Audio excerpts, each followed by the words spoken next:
In today's video, I will show you all how I took these leftover pieces of wood I had laying around and karate chopped them into this beautiful coffee station. So without further ado, let's get started.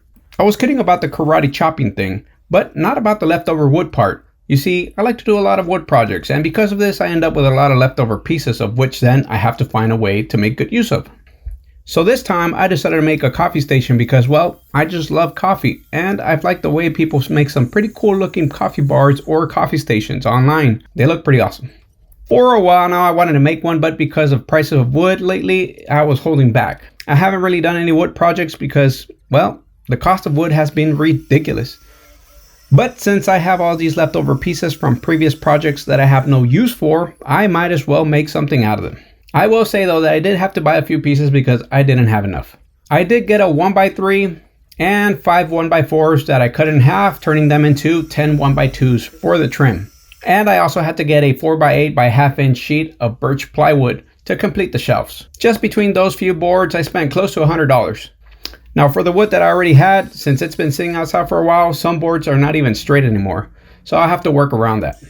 Now for the rest of the wood I already had, which includes pieces that add up to another 4x8 by ½ inch sheet of birch plywood and 8 pieces, I believe, of 1 1/4 inch thick wood panel for the back siding, which covered 4x7 feet, which is the width and height of the furniture. I also had another 2 1x3x8 boards. In total, I probably had another $100 of wood laying around. So adding up the wood that I bought plus the one that I already had, that totaled up to about $200 of wood. Now the paint was about another $39, and if you consider the cost of nails, screws, and glue, that's like another $31, I would say. Total on everything was about $260. Now I still have to build the doors. I haven't included the cost of that yet, but still, I've seen some similar coffee bar designs online, and those run up to like $450 to $750 depending on the style and dimensions. So this is still turning out to be cheaper than if I would have bought one already manufactured. But even if I would have bought one that was already built, those are normally made out of manufactured wood. In other words, not real wood.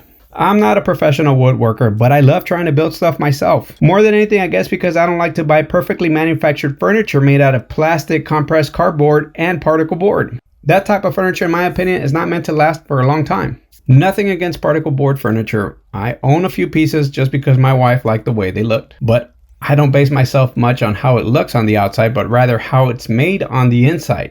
Does that make sense? I like furniture made out of real wood, even if it's cheap wood, because it's natural. Since I don't have a wide enough side panel, I need to join 2 pieces in order to get the width I'm looking for in order to get the depth that I need for the bottom cabinet. Also, I like the idea of having a unique piece, something that wasn't mass produced by the thousands. I feel like furniture is a reflection of oneself. That kind of sounds poetic, but it's true. I also don't believe a unique piece of furniture has to be super expensive in order to reflect what type of person owns it. The most unique type of furniture you can own is something you build yourself. Something that will eventually tell the story of the crafter's experience and journey when he or she was building it. Like I mentioned earlier, I am not a professional carpenter or furniture builder, but I like uniqueness, and I like to build it myself. So even though this is made out of a bunch of leftover wood scraps, it's not going to be perfect, but it's going to be a unique piece, and I believe okay looking. Maybe from a 1 to 10 in beauty, I give it a 7, but on uniqueness, I give it a perfect 10. But you be the judge and let me know in the comment section. I'm open to criticism. I remember I heard this from someone else on YouTube, but I can't remember who it was. But they said that wood glue is probably one of the strongest wood joinery techniques because once the 2 pieces of wood are glued together, you can't unglue them. So with the combination of glue and nails, you make a pretty good bond between 2 pieces. So I'm making sure to put enough glue to keep everything together forever. But let me know in the comment section. What do you think is the strongest or most durable method available to keep 2 pieces of wood together? I don't have lights on the back of my property, so I like to use my Ryobi compact area lights to light up the area where I'm usually working. I made a video on these a few months back. Great lights. They are always of great help. So shout out to Ryobi for the great tools they make. I'm not sponsored in any way by them, but I sure use a lot of their tools. Now it's time to just cut out some shelves. Again, some of these are part of the 4x8 board I had purchased. So far I've cut out and built the 2 side panels. I've also glued and screwed the supports where the shelf boards and the main countertop will go. Now we just have to cut out and glue some more supports since the coffee station will have a total of 5 tiers. I begin to nail and screw the baseboards. I also begin to put the back siding. One of the boards is really bent, but we're going to try to straighten it out as much as possible with pressure from the shelf boards and the trim boards.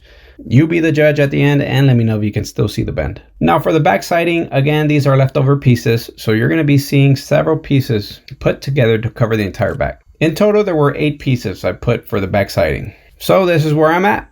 I practically have most of the shelves cut out and it's finally coming together. This is how it looks so far. Next step is to glue the countertop together. I was going to clamp it until the wood glue dried, but I decided to just glue and screw everything together and get it over with.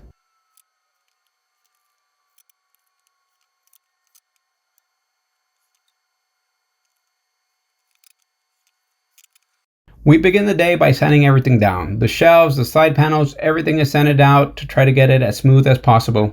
It's not super smooth because this isn't going to be stained. It's going to be painted over, so the paint sitting on top of the wood will help it feel smooth. I tried really hard to get the bent board to straighten out as much as possible in order to nail in the top board. I didn't think it was going to be this hard, but it did take me a lot of time to have it square with the rest of the boards. So it is kind of hard to work with a bent board. Now it's time to start cutting out the trim. As mentioned earlier, I used a 1x3 and I also cut out 5 1x4s in halves, making them 1x2s in order to have enough trim to go around. With enough glue and nails, that warp board was actually straightened out pretty good. I tell you, that bent board kept giving me problems until the end. Let me know in the comment section if you have a quick solution you use for warp boards, without breaking them of course. I don't have a steamer, so I'm not sure what other method I could have used for plywood to get it straightened out quickly. I drilled a hole to run an extension to the back of the coffee bar in order to power the coffee pot. I forgot to record the part where I stained the countertop, but I pretty much just went with this stain that I use for almost all my countertop projects. From there, I just sanded down the wood filler I had applied on top of the nails to cover them up. After that, it is time to start to paint. I went with this paint from Home Depot. We didn't want to go too dark, but this color actually goes pretty good with the stained countertop. I was being very careful when painting, hoping I didn't drip on the stained board, since I didn't cover it up correctly. I couldn't find my blue tape and my plastic wrap, and I had to rush to get this painted today without fail because that same evening it was going to start raining and it was going to be super windy. So all I did was just lay a few pieces of plywood on top of the stained board just to protect it.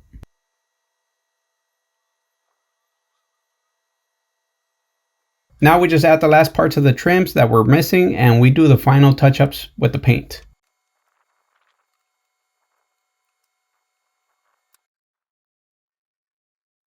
Now that we've finished painting, let's take it inside so you can see how it looks. So this is the final result, and this is where the coffee station will be stationed permanently. Now, like I mentioned, this is part 1 of 2 because I will be building some cabinet doors and I felt that those would need their own video, since again, I'm going to be making them from scratch. I am also going to be adding some lighting with this LED strip I'm putting on it. So if you enjoyed this video, don't forget to subscribe so you won't miss out on part 2 of this build. Like the video, share with your friends. I would greatly appreciate it as it helps out the channel tremendously. Thank you all for your time and have a great rest of your day.